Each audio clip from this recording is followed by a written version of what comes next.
এই বৈঠকের পর যে যৌথ যে ঘোষণাটা আসছে, বিবৃতিটা আসছে, আমার কাছে মনে হয়েছে এটা খুবই অস্পষ্ট এবং ডিপ্লোম্যাটিক ওয়ার্ডস দিয়ে মানে তৈরি করা একটা বিবৃতি। আমি তখন ভাবছিলাম যে এই বিবৃতিটা আসলে কার জন্য, কারণ ভেতরে তো দুজন কথা বলছেন, তাহলে এই বিবৃতি নিশ্চয়ই বিএনপির জন্য না, অথবা এই বিবৃতি সরকারের জন্য না, এই বিবৃতি জনগণের জন্য। তারা দুজন মিলে বসে কিছু একটা সিদ্ধান্ত উপনীত হয়েছেন, সেই সিদ্ধান্তটাকে সেটা তারা পাবলিককে জানাতে চান, এটি তো ঘটনা। তো এটা যে বিবৃতিটা দেওয়া হয়েছে, এই বিবৃতি দেখা পাবলিক কিছুই বুঝবে না, পাবলিক কনফিউজড হবে, জাস্ট কনফিউজড হবে। দেখেন বিবৃতিটাকে আমি আপনাকে পড়েই শুনি, আবার আমার কাছে আসি রে, যে সব প্রস্তুতি সম্পন্ন। প্রথমে বলছে যে প্রধান উপদেষ্টা বলেন তিনি আগামী বছরের এপ্রিলের প্রথমার্ধের মধ্যে নির্বাচন অনুষ্ঠানের ঘোষণা দিয়েছেন। উনি কিন্তু ঘোষণা দিয়েছেন, উনি কিন্তু ঘোষণা প্রত্যাহার করেন নাই। তারপরে বলতেছেন সব প্রস্তুতি সম্পন্ন করা গেলে 2026 সালের রমজান শুরু হওয়ার আগের সপ্তাহেও নির্বাচন আয়োজন করা যেতে পারে। সব প্রস্তুতি, সব মানে কি সব, যত প্রস্তুতি আছে সবগুলি উনি সম্পন্ন যদি করতে পারেন, তাহলেও ফেব্রুয়ারিতে নির্বাচন হবে, কোনো গ্যারান্টি নাই। কিন্তু আগের সব প্রস্তুতি আপনাকে সম্পন্ন করতে হবে। তারপরে বলতেছেন যদি হয় তাহলে ফেব্রুয়ারিতে করা যেতে পারে, আচ্ছা নট শিওর। তারপরে বাক্যটা হলো সেক্ষেত্রে, ওখানে আবার শর্ত আছে, সেক্ষেত্রে সেই সময়ের মধ্যে সংস্কার ও বিচার বিষয়ে পর্যাপ্ত অগ্রগতি অর্জন করা প্রয়োজন হবে। প্রত্যেকটা বাক্য কিন্তু আপনার অনিশ্চিত, মানে কোনো ক্লিয়ার কিছু নাই কিন্তু। তো এত আনক্লিয়ার, এত কনফিউজিং সেন্টেন্স ওরা ব্যবহার করছেন কার জন্য? আমাদের মতো অশিক্ষিত পাবলিকের জন্য।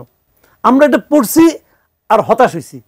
আমরা বুদ্ধি কম, বিএনপির মাথায় অনেক বুদ্ধি। বিএনপি ওই দিন থেকে ঈদের আনন্দ আরম্ভ করছে। বিএনপির ওখানে যে বসেছিলেন আমির হোসেন মাহমুদ চৌধুরী, খুবই সিনিয়র লিডার, উনি বলে বসলেন আমরা সম্পূর্ণ সন্তুষ্ট, মানে সন্তুষ্ট শেষ নাই, সম্পূর্ণ সন্তুষ্ট তারা। এখানেও ঢাকায় দেখলাম সবাই সন্তুষ্ট। সন্তুষ্ট কিসের উপর নির্ভর, আমি এটি জানতে চাচ্ছি, ওনারা সন্তুষ্ট কিসের উপর? এটা কি ভুল, মানে বিষয়টাকে ভুল মেসেজটা তাদের কাছে পৌঁছালো? না, তা না, ভুল ভাবলেন না, তা ভুল ভাবে নাই ভাই। আমি আপনি পাবলিক ভোট দেই, ভোটটা কাদেরকে দেই? ওনাদেরকে দেই। তো ওনারা আমাদের যে কম বুদ্ধিমান, এটা আপনি বিশ্বাস করেন? আমি বিশ্বাস করি না। ওনাদের বুদ্ধি অনেক বেশি, অনেক অনেক মাথার মধ্যে সব কথা বলে না তো খুলে, ভেতরে কিছু আছে যেটা আমাদের মধ্যে বলে নাই।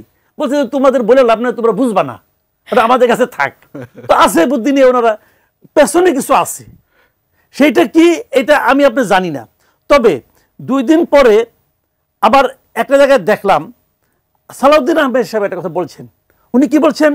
যে আমরা ভবিষ্যতে রাষ্ট্র পরিচালনার ক্ষেত্রে জাতি গঠনের প্রক্রিয়ায় ডক্টর মোহাম্মদ ইউনূসের অভিজ্ঞতা ও পরামর্শকে কাজে লাগানোর আগ্রহ প্রকাশ করেছি। আগ্রহটা কার কাছে প্রকাশ করছে? কার কাছে? ডক্টর ইউনূসের কাছে। কখন করলো? দেখেন পুরো যৌথ বিবৃতিটা যেটা আসছে, ওখানে কি কথা আছে? এখানে নির্বাচনটা কবে হবে এইটুকু আলাপ করতে 1.5 ঘন্টা লাগে না? এটুকু আলাপ করতে, এই সিদ্ধান্তে পৌঁছানোর জন্য তো নিশ্চয়ই তাদের মধ্যে ব্যাপক ঝগড়াঝাটি হয়েছে। আপনার কাছে কি মনে হচ্ছে মাসুদ ভাই, এই যে বিএনপি হঠাৎ করে নমনীয় হয়ে গেল সরকার, ওখানে অনেক কিছু হয়েছে, অনেক কথাবার্তা হয়েছে, যে কথাবার্তাগুলো আমরা জানি না। একদম হয়তো সেগুলো জাতিকে উন্নতির চরম শিখরে নিয়ে যাবে, অথবা যাবে না, আমরা জানি না। তবে আমাদের মতো পাবলিকের সমস্যাটা জানেন, ভূত কিন্তু আসে রাতের বেলায়, দিনের বেলা আসে না। কিন্তু যখন অন্ধকার, অস্পষ্টতা, সেখানে ভূত আসে। কিন্তু তো যেখানে অস্পষ্টতা সেখানে মনে সন্দেহ করে। তো আমরা তো ক্লিয়ার হতে চাই। আজকে এতদিন হয়ে গেছেন, ওইখানে কি আলাপ হয়েছে? বিএনপির যে ওনারা তো কেন্দ্রীয় নেতা, ওনারাও জানেন কিনা আমার সন্দেহ আছে, কারণ আমি অনেকের সঙ্গে ব্যক্তিগত পর্যায়ে আলাপ করি, কিন্তু কেউ জানে বলে মনে হয় নাই। তাহলে কি হইলো আলাপটা? পুরো জাতিকে আপনি অন্ধকারে রেখে 1.5 ঘন্টা বসে আলাপ করছেন। ভাই আপনাদের হয়তো দলের প্রতি আনুগত্য আছে, আপনারা এটা মানলেন, আমার তো কোনো দলমল নাই, আমি তো পাবলিক। আমি কিন্তু ভাই সন্দেহ করতে চাই, এবং সন্দেহ করাটাই আমার কাজ। আমি সেই জায়গায় প্রশ্নটা করছি, আপনি কি আলাপ করছেন? এই ডক্টর মোহাম্মদ ইউনূসকে জাতি গঠনের অভিজ্ঞতা পরামর্শ কাজে লাগাবেন, এই প্রস্তাব তাকে দিচ্ছেন, সেই প্রস্তাব ওনারা গ্রহণ করছেন, কি করছেন জানতে চাই। এই জানার আগ্রহটা আমাদের থাকবে। যতদিন পর্যন্ত উত্তর না পাবো, ততদিন পর্যন্ত এই জানতে চাওয়ার সঙ্গে আরো অনেক শাখা প্রশাখা গজাবে। একদম। এখন কি কারণে খুশি হন? ওইটুকু কথা কিন্তু আমারে বললে আমি খুশি হইতাম না। তো ওনারা খুশি হয়েছে কে? ভিতরে কিছু আছে, ভিতরে কিছু আছে, সেটা এখনো বোঝা যাচ্ছে না। কতদিন জানবো? আমি খুশি না, আমি কিন্তু বলেছি যে সন্তুষ্টি। নাসিরউদ্দিন অসীম, এই বৈঠকের পর তো আরো একটি বিষয় নিয়েও আপনাদের মধ্যে অনেক বেশি কথা হচ্ছে, জনাব তারেক রহমানের দেশে ফেরা নিয়ে। সেটা নিয়েও বেশ সোচ্চার আমরা প্রস্তুতিও দেখছি, তিনি এসে কোন বাসায় উঠবেন সেখানকার আমরা নানা ধরনের প্রস্তুতি দেখতে পাচ্ছি। এখন নানা ধরনের প্রশ্ন যে তাকে তো আসলে জনগণের জন্য আরো আগে থেকেই এক্সপেকটেশন তার প্রতি যে তিনি ফিরবেন তার, এবং এখন প্রশ্ন উঠছে যে শুধুমাত্র নির্বাচনের একটা সুনির্দিষ্ট বা অনির্দিষ্ট একটা সময়ের কথা বলা হয়েছে যে ফেব্রুয়ারি নাগাদ বা রোজার আগে হতে পারে, শুধুমাত্র সেটিকে কেন্দ্র করেই কি তিনি দেশে ফিরছেন কিনা? এটা আমার কাছে এই মুহূর্তে মনে হয় যেটা ওনার একান্ত বিষয়, একান্ত ব্যক্তিগত ব্যাপার। উনি কখন আসতে চান এই সিদ্ধান্তটা নেয়। উনি যদি আসতে চাইতেন, উনি মনে করেন যে 5ই আগস্টের অব্যবহিত পরেও যদি উনি আসতেন, তাহলেও আমি মনে করি যে কোনো সমস্যার কিছু ছিল না। আমি মনে করি যেটা, কারণ আমাদের ক্রিমিনাল প্রসিডিউর কোড বলেন, পেনাল কোড বলেন, সমস্ত সিস্টেমের মধ্যে আছে আপনি যখন হাজির হবেন তখন বিচারক সন্তুষ্টি সাপেক্ষে আপনাকে জামিন দিতে পারেন, আপনাকে জেলে যেতে হয় না।